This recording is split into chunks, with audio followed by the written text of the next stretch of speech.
Next kingdom is kingdom Animalia. The major phyla of Animalia is Porifera, Coelenterata, Ctenophora, Platyhelminthes, Escalhelminthes, Annelida, Arthropoda, Mollusca, Echinodermata and Chordata. Except Chordata, all these are considered under non-chordates, that is invertebrates, and these chordata is also known as vertebrate because of presence of a vertebral column. Now, first one is Porifera, that is pore bearing animal. The animal which having pore we include in Porifera. Example, cyclone, sponges. Next phyla is Coelenterata, sac like animal. That means in this animal there are a body cavity or coelom is present. For example, Hydra. Next one is Ctenophora. These are diploblastic animal. Example, Coeloplana. Platyhelminthes. That means in this we include the flatworm, which are dorsally ventrally flattened, flatworm. Example, Planaria. Escalhelminthes, roundworm. Example is Pteris, Vaucheria. Annelida, in which the animal are metamerically segmented. Worm, for example, earthworm. Arthropoda, in which the organism having joint appendages. For example, prawn, crab, cockroach. Next one is mollusca, that means the soft-bodied animal. For example, Unio, Pila, etc. Echinodermata, spine-skinned animal. That means there is a spine present in there all over the surface, all over the skin. For example, starfish. Next phyla is Chordata, and this Chordata is divided into class Pisces, Amphibia, Reptilia, apes and Mammalia. In Pisces we include fish like Rohu, Katla, etc. In this amphibia we include the organism which live dual life. Dual life, that means they can live both on water, in water or on land. For example, frog, toad. Next one is Reptilia. In Reptilia we include the animal having creeping movement like snake, tortoise, etc. Apes. In apes we include birds. For example, peacock, eagle, etc. And last class of Chordata is Mammalia. And the characteristic feature of Mammalia having the functional mammary gland in case of female. An example of Mammalia, monkey, apes, human, etc. These all about the summary of chapter 7. Now I am going to teach you the summary of chapter 8, that is bacteria and fungi, their economic importance. Firstly, we have to study the useful role of bacteria in case of medicine, in case of agriculture, in case of industry. First one is the useful role of bacteria in medicine. For the preparation of antibiotic, for example, streptomycin, which is commonly used antibiotic. For the preparation of serum for any specific disease, and in the formation of vaccine like TB vaccine, BCG vaccine, we all prepared by the use of bacteria.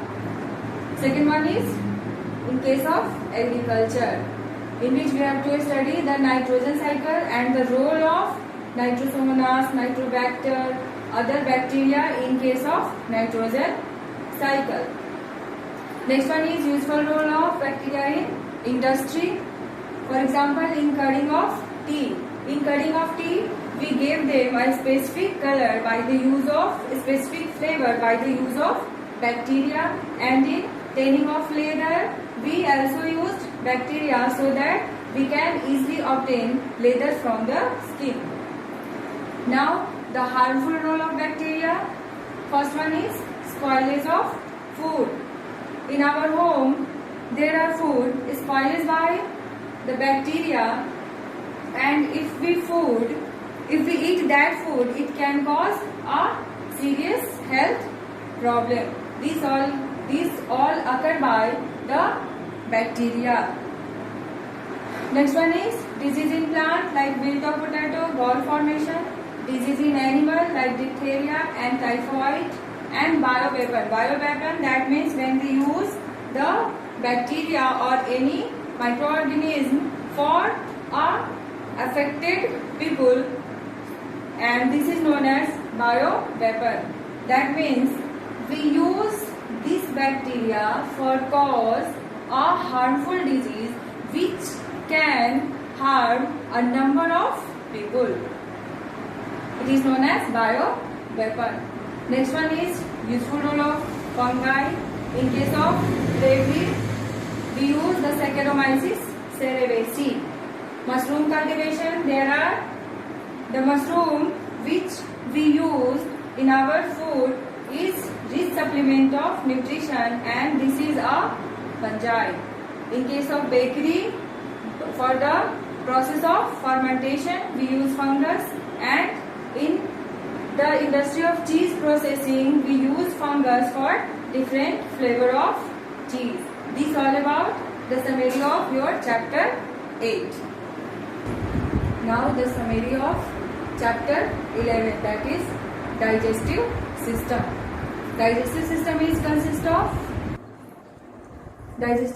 is consist of alimentary canal and glands, associated glands.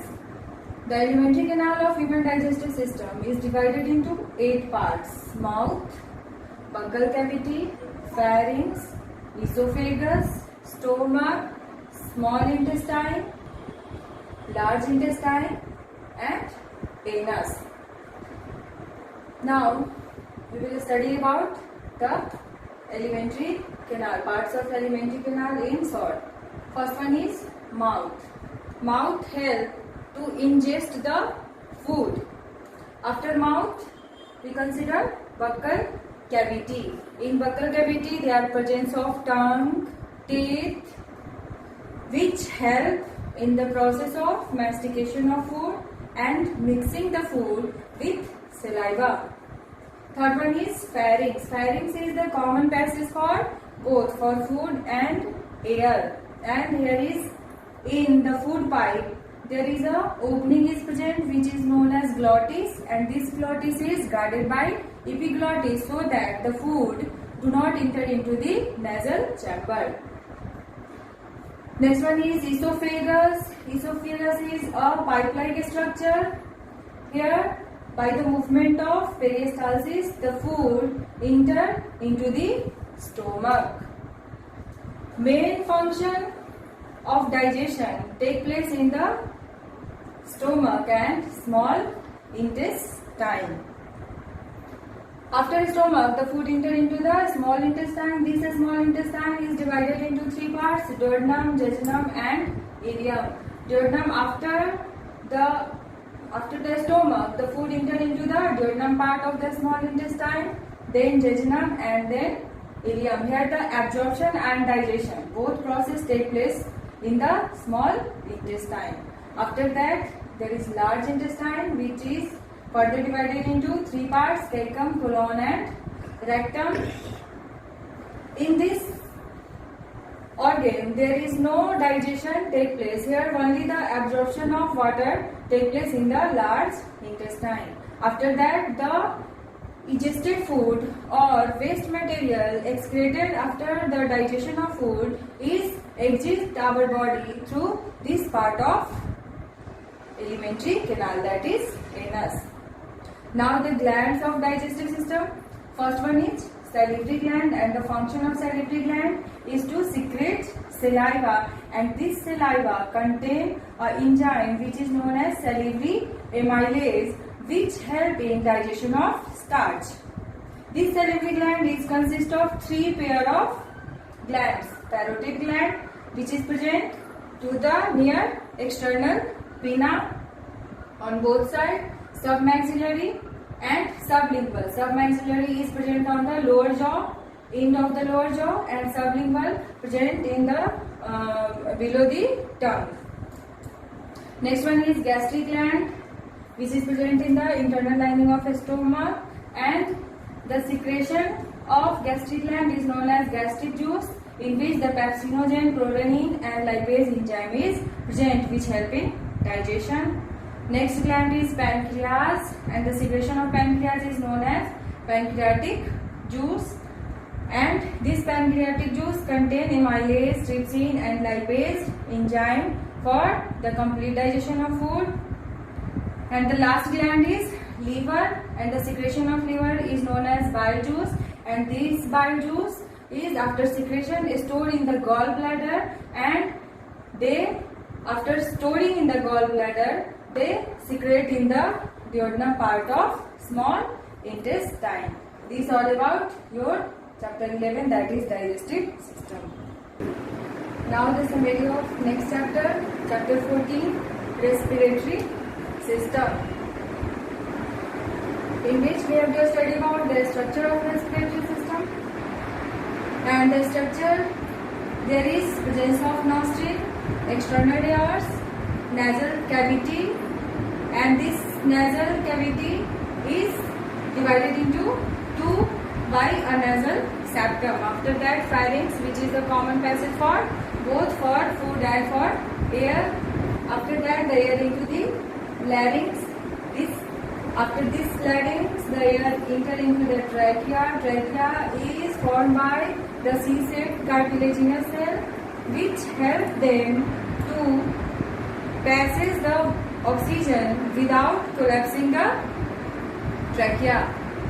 This trachea is divided into two, and each branch is known as bronchi.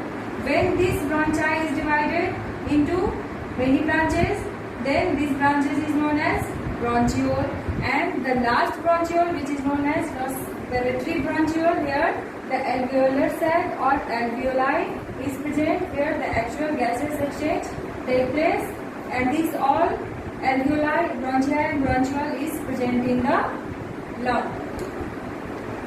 After that, you have to study about the difference between anaerobic respiration in plant and animal. For example, here you have to keep in mind that you have to study about the anaerobic respiration in plant and animal. For example, in plant, the product of anaerobic respiration is ethyl alcohol, whereas in animal the product is lactic acid. There is CO2 production take place in case of plant, and there is no production of CO2 take place in case of animal in anaerobic respiration. These are the major differences. Next topic you have to study is role of diaphragm and intercostal muscle in respiration or in breathing. When we take in oxygen, the diaphragm, which is a dome shape, is pushed down and the shape is flat.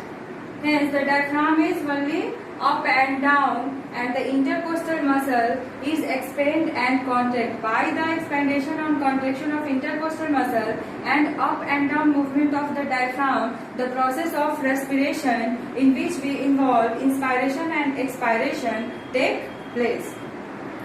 Next topic is gaseous transport and tissue respiration. Gaseous transport take place at the alveoli, where the blood capillary is present, and the gaseous exchange take place between the membrane of alveoli and blood capillaries. And in tissue respiration, here the exchange of gases take place between the tissue and blood capillary.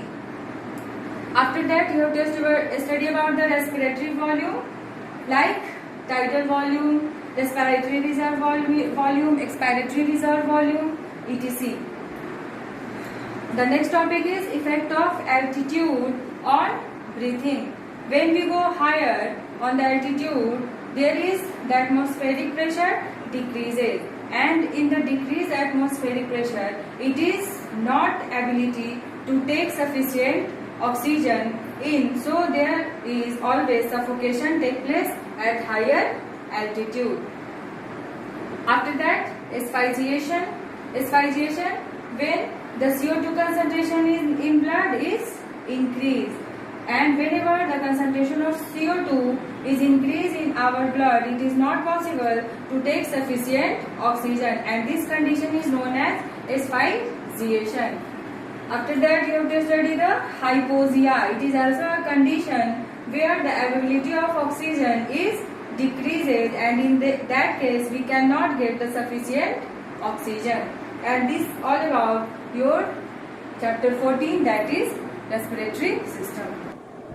Now the summary of chapter 19, waste management, in which we have to study about the methods of waste management. First one is segregation. Segregation, in which we segregate the waste according to their nature, that is they are biodegradable or non-biodegradable.